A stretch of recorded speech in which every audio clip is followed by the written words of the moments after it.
Hi guys, ఎలా ఉన్నారు? ఏం లేదు, ఈ వారం అంతా మనం షార్ట్ వీడియోస్ చేసాం కదా, అవన్నీ ఒక పెద్ద వీడియో చేసి మన ఛానల్ అప్లోడ్ చేస్తా ఉన్నాను. ఒకసారి చూడండి.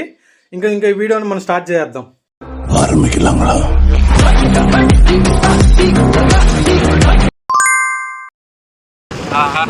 ఎంత బాగుందో ఇలాంటి చోటు కదా తోలాల్సింది బండిని.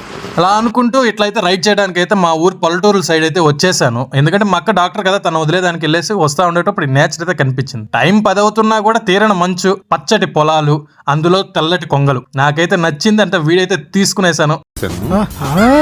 మీరు ఎంతమంది నవార్ మంచాన్ని ఇంకా వాడతారు కామెంట్ సెక్షన్ లో మెన్షన్ చేయండి త్వరగా. ఈ రోజు నేను మా అమ్మ కలుసుకుని నవార్ మంచం మీద అట్టే ఇద్దరిని ప్రాక్టీస్ చేసాము. నిలువుగా 9, అడ్డంగా వచ్చి 17, 16 చుట్టాము. ఒక్కొక్క నవార్ను వదిలి ఎంత నీట్ గా నా చాకచక్యంగా ఎట్లా చుడుతున్నా చూస్తున్నారు కదా, చాలా కష్టమైంది. అసలు చెయ్యంతా మంటలు పుండ్లు కూడా అయిపోయినాయి.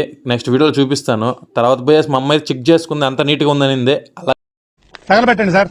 మీ ఊర్లో the best fried rice hotel ఎక్కడుందో కామెంట్ సెక్షన్ లో మెన్షన్ చేసిన త్వరగా. నేనైతే ఈ రోజు వచ్చి శ్రీ హరి హోటల్ దగ్గరికి అయితే వెళ్ళాను ఫ్రైడ్ రైస్ కోసం అని. ఇక్కడ స్పెషాలిటీ ఏంటంటే డాబా స్టైల్లో చేస్తారు. చూస్తున్నారు కదా, ఇది మొత్తం డాబా స్టైలే. అడ్రస్ అంటారా, ఇక్కడ అమర్జ్యోతి ఉంది కదా, దానికి ఆపోజిట్ లోనే ఉంటది ఇది శ్రీ హరి హోటల్.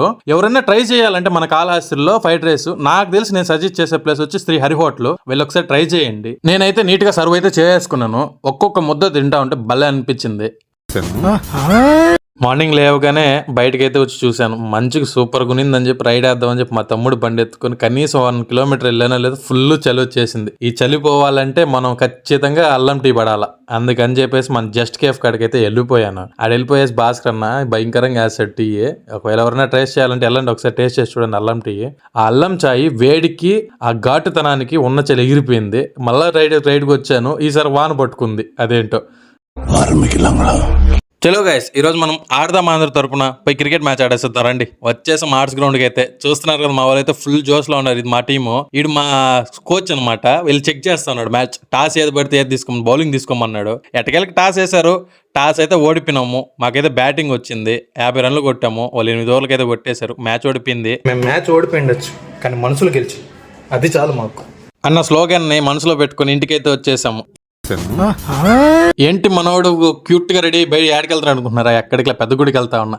మన బండి చూసారు కదా ఎంత రాయల్టీగా ఉందో. చిరిగిన సీటు, ఇరిగిన బ్యాక్ వేసుకుని అయితే వచ్చేసాం ధైర్యంగా. ఎందుకంటే ఆ చెప్పులు అక్కడ ఇప్పింది. ఒక సామెత గుర్తొచ్చింది, మన చెప్పులు ఎత్తుకెళ్తే మన దరిద్రం పోతుందని. ఆ చెప్పులు పోవు, అది మన దరిద్రం పోవు. ఇక్కడ నుంచి 3వ గేట్ కానీ చూపిస్తున్నాను చూడండి. శివపార్వతులు ఎంత నీట్ గా కనిపిస్తా ఉన్నారు. వీడియోలో నేను హైలైట్ కనిపిస్తున్నారంటే డైరెక్ట్ గా చూసి ఎట్టుంటుంది ఆలోచించండి. గుళ్ళోకి మొబైల్ అలో లేదు కాబట్టి వెళ్ళేసి దండం పెట్టుకుని అయితే వచ్చేసాను. పర్టికులర్ గా గత సంబంధంగా ఆ ప్లాంటే చూపించడానికి కారణం ఏంటంటే, ఒక చెట్టుని ఎలా శివలింగంగా మార్చారు చూపిస్తాను. తగలబెట్టండి సార్.